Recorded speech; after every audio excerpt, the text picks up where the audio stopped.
Perhaps we've found a mating pair. If so, I would expect them to be on the hunt for additional food. One day, an eye scan would seem like a logical place to begin our investigation.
Ah, the theory appears to be well-founded. The eye of the Pliosaurus is highly developed, though they would perform poorly in low-light situations.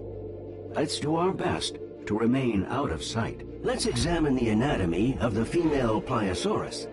If they are a mating pair, I'd expect her to be carrying several eggs. I have unlocked a new tool for the purpose. The ecography scan. It will let us see a creature's internal systems in detail. Use your ecography scan to gain some insight.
Extraordinary. The Pliosaurus is carrying a fetus. which means they give live birth. The doctor will want to see this. The pair is no doubt here hunting the smaller creatures I've detected below. Let's head down to see what creatures the Pliosauruses find so appetizing. Tag 3, so that we can identify them with certainty.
They are ophthalmosauruses.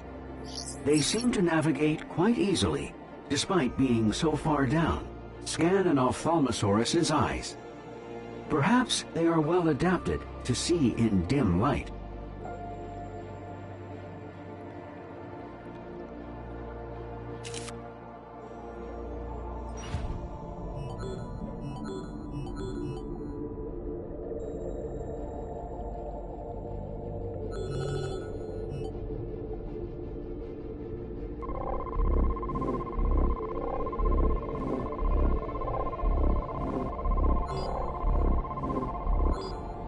According to my database, they have one of the largest eyes of any creature proportionally, and each eye contains a set of bones, the sclerotic ring.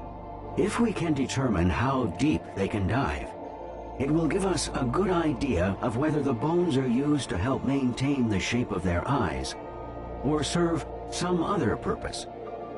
An echography scan of its lungs should give us a sense of how low they can go.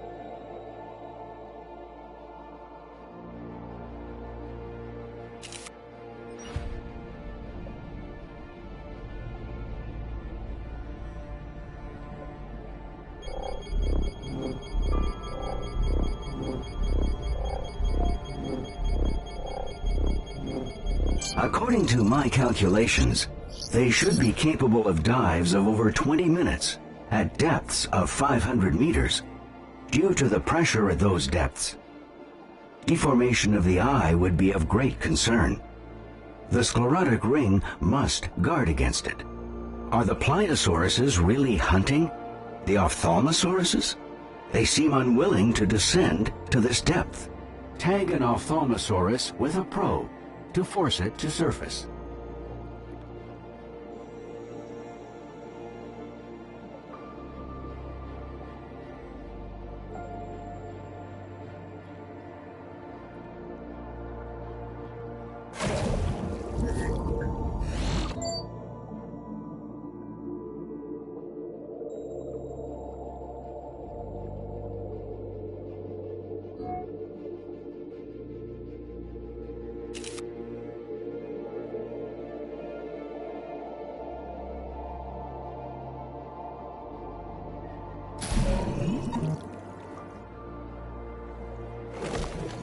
Excellent. I've temporarily modified the probe to allow it to gather metabolic information from within the Pliosaurus. We're lucky. The probe was not crushed when the Pliosaurus ate the Ophthalmosaurus. We may gather valuable metabolic data from the Pliosaurus. Use an echography scan on the Pliosaurus to locate the probe. I'll download what it recorded.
new data tells us Pliosaurus has a high metabolism and maintains a core temperature higher than that of the surrounding water.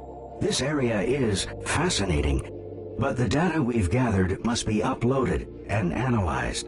Please scan the portal to initiate the transport sequence.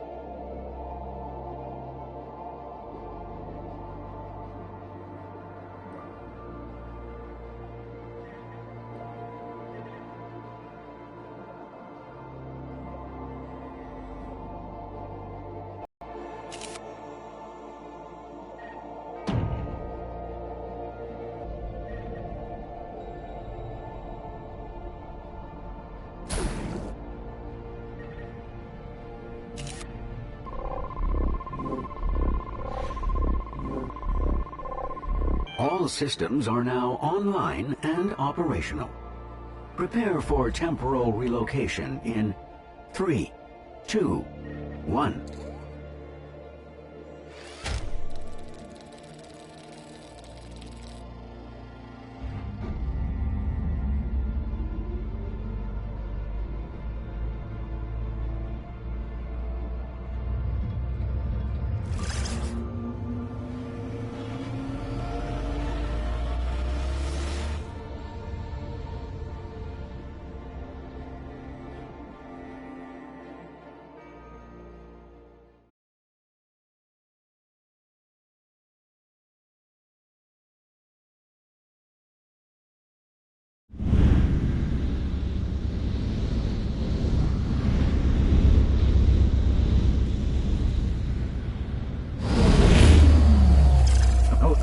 Oh dear, there seems to be an ever so slight problem.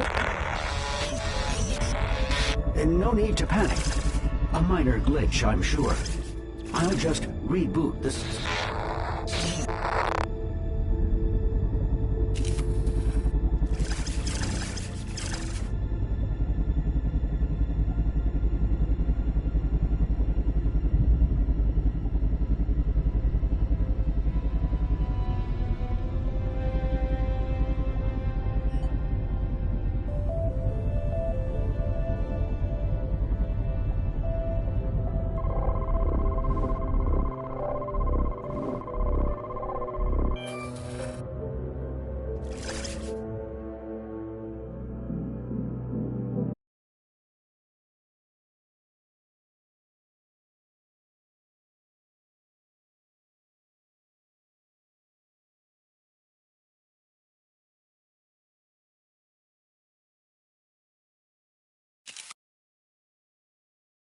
Welcome back to Svalbard.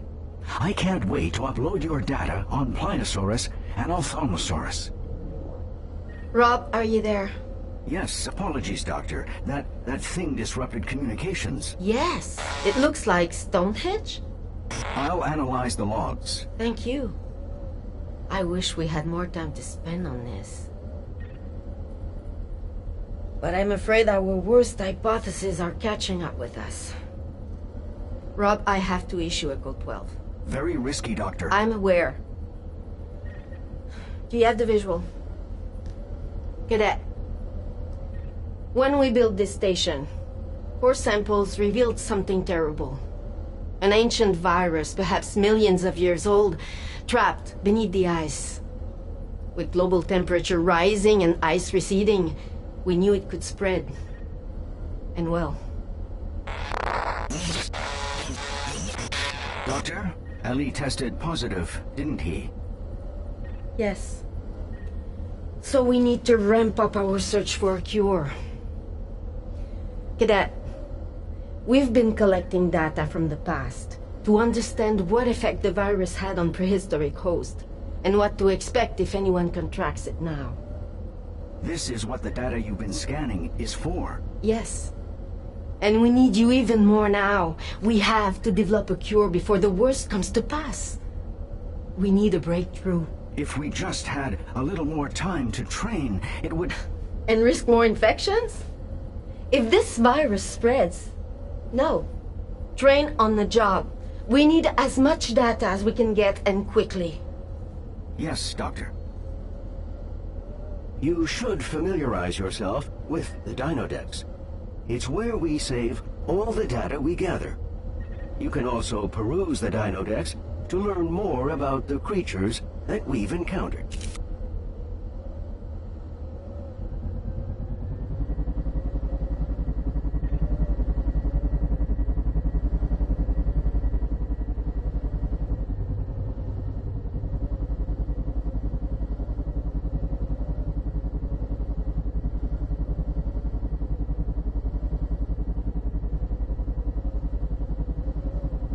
You're going to need to get up to speed quickly now.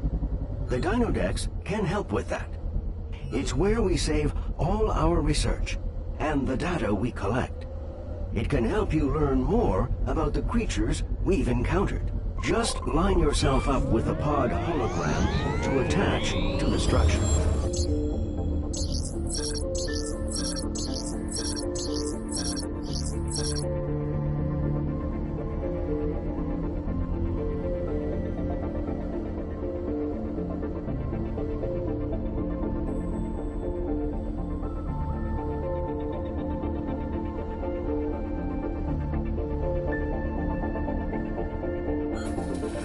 Where were we? Oh, yes. Your next assignment is more than ready. Feel free, though, to take a moment to rest before heading out again.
All systems are now online and operational. Prepare for temporal relocation in 3, 2, 1.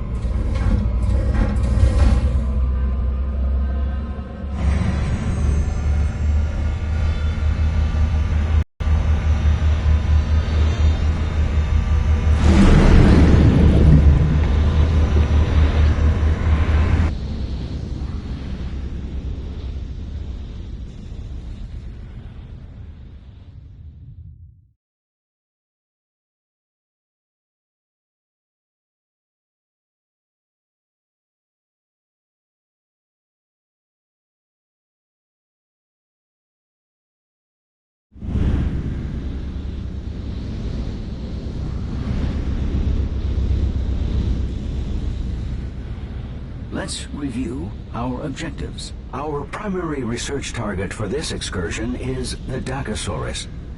It's so well adapted to life at sea, we're not sure it ever leaves the water. As the virus the doctor described originated in water, We hope Dakosaurus may offer us some insight. The area we're investigating was recently hit by violent tremors. Earthquakes and tsunamis were the norm in the late Jurassic period. Arrived. When you're ready, focus your view on the shutter controls. Let's continue our mission.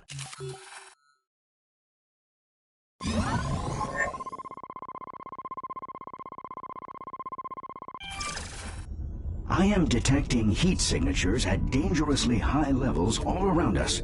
Do be careful.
Those look quite a bit like our modern Nautiluses. Observe the soft cephalopod body emerging from the buoyant shell. Since we're here, why not tag one with a probe so we can identify which genus this is? It appears we're looking at Titanites, a species at the root of modern squids and octopuses, but not direct ancestors of the Nautilus. They appear to be scavenging for a meal. Recent seismic activity must have washed many smaller creatures into the area for them to eat. While Titanites are fascinating, they are not our core objective. Let's find a Dakosaurus.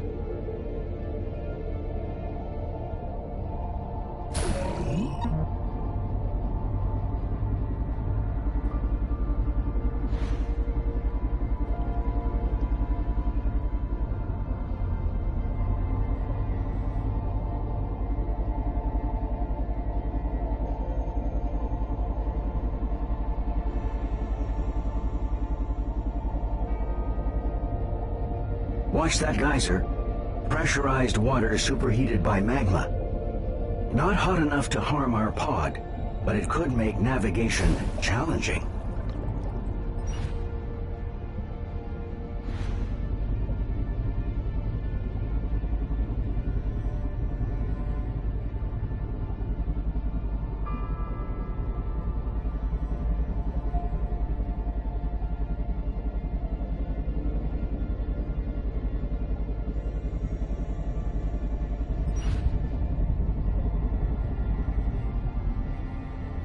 What luck! Dakosaurus. Fortunate for us, they are focused on a massive carcass. Their behavior is unexpected. Since we're in no danger, let's try to identify the carcass. Scan all exposed flesh to collect DNA data.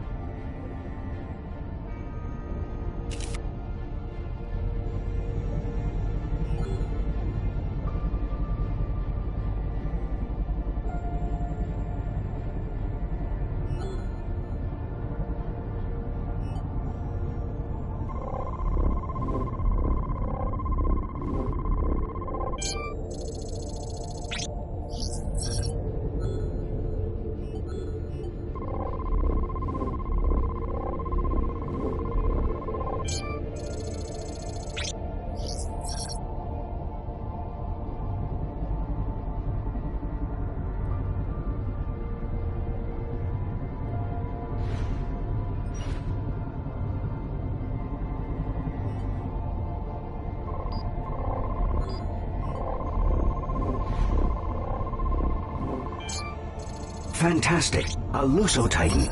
A large land dinosaur of the order Sauropoda. Something of a land whale, so to speak. Decomposition leading to internal gases are responsible for the exposed chest cavity. I estimate it died within the past 3 weeks. Perhaps the earthquake is responsible. Or perhaps the doctor's virus. We should tag all the Dacosauruses with probes.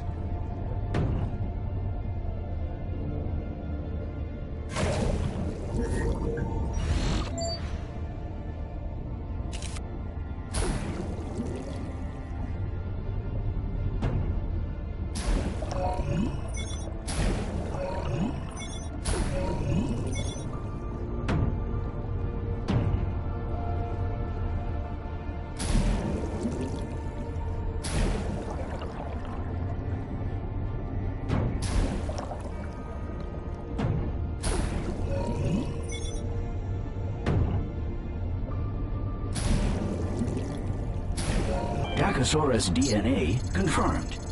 Good job. Let's do a more thorough analysis of their biology. Perform a scan on a Dacosaurus.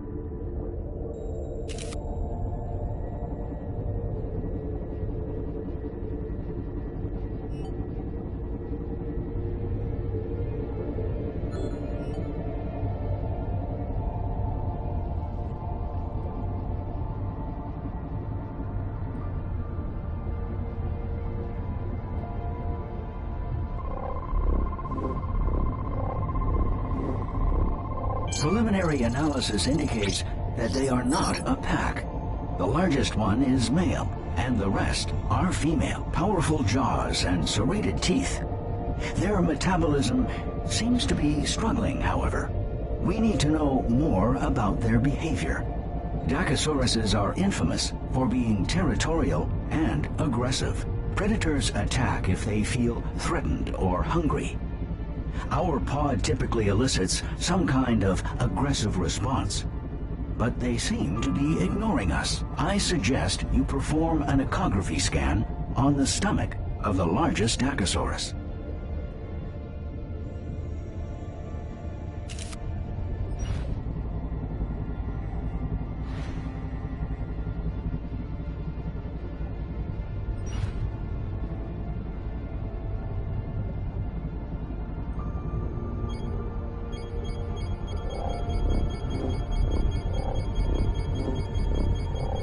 There's the answer. The Dacosaurus stomach you scanned is filled to the brim with meat and rocks. My database indicates several prehistoric species swallowed stomach stones to aid digestion, as well as control buoyancy. They are not attacking us because they have gorged themselves on the meat of the Lusotitan. They're simply too full to be aggressive. The Dacosauruses have been feasting on the Lusotitan for days now. We know from previous scans they have very powerful jaws. Let's determine just how powerful they are. Scan all highlighted Dacosaurus bite marks on the Lusotitan's carcass.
exciting.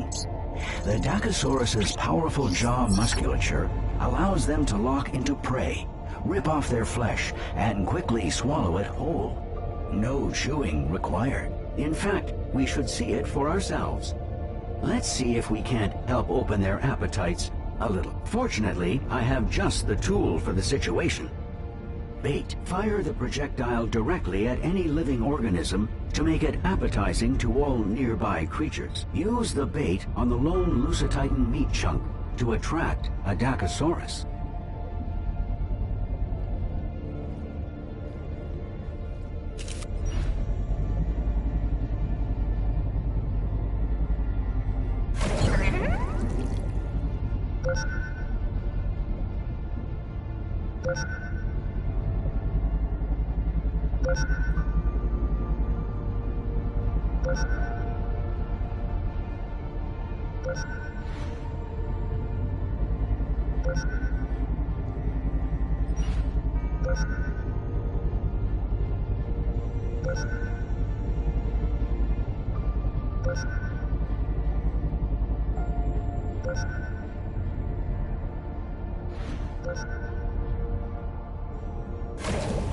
What splendor!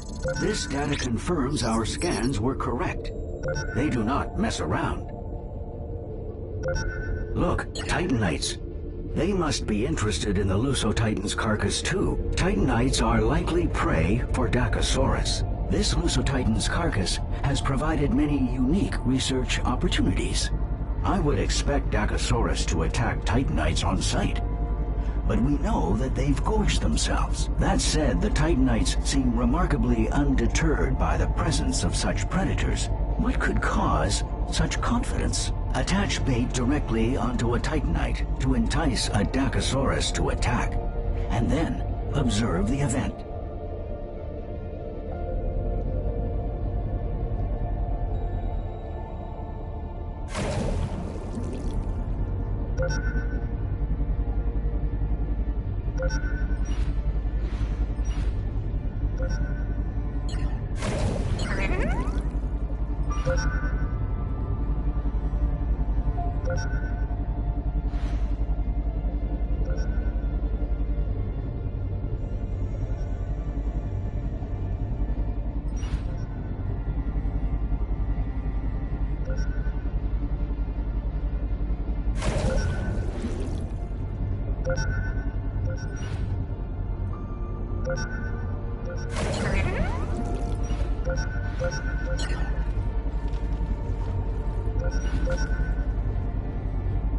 That's a surprise.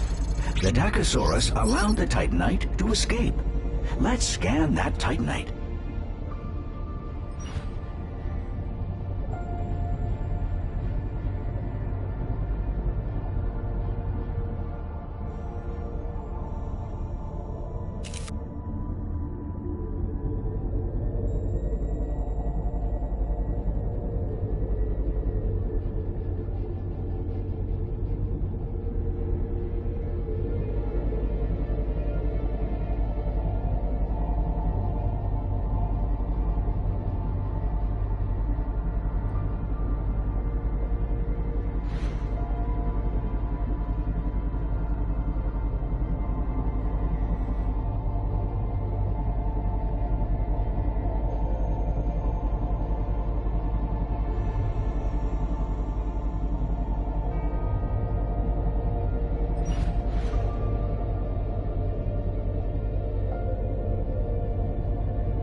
The external shell was barely scratched.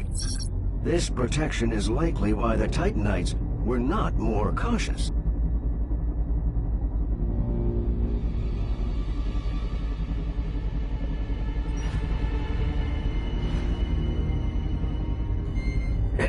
Cadet, I have some bad news. A new Basque of Dacosaurus have appeared. They seem in the mood for live prey, which in this situation means us. Hurry back to the research center. We cannot unload our data in a post-mortem state. Please scan the portal to initiate the transport sequence.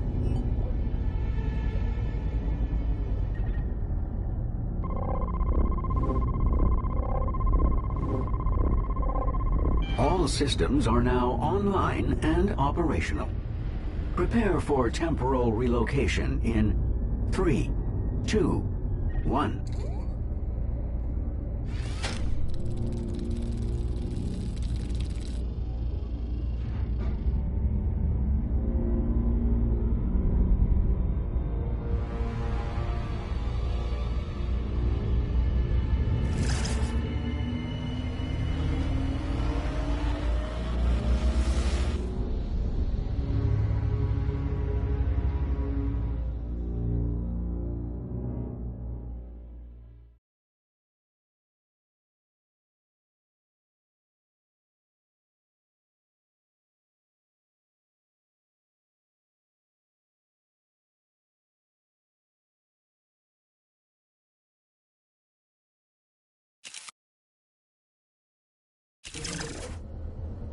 Good, you're back. Your latest batch of data was so thorough. Thank you. I know it's tiring work. And how is your research against the virus progressing, Doctor? The news is mixed. In the week since you left, the International Health Monitor has begun calling it the Jurassic flu. Factually incorrect. The point is they named it because it's spreading. We hoped ocean currents would keep it contained to the north longer, but the ice is receding faster than our models predicted. Currents have already carried it to Northwest Africa and the Caribbean. Once symptoms break, we expect it to spread across Africa and South America from host to host. From there, it will quickly take root on every continent. Doctor? Are you all right? Fatigue. The cadet must feel it too. We could assign more of my resources to you. I am designed to ensure your success after all. Rob, your research systems are the best we have. The cadet needs everything you can offer. If you want to help me, look after the cadet. Search for the cure. Of course, Doctor. Keep up the excellent work.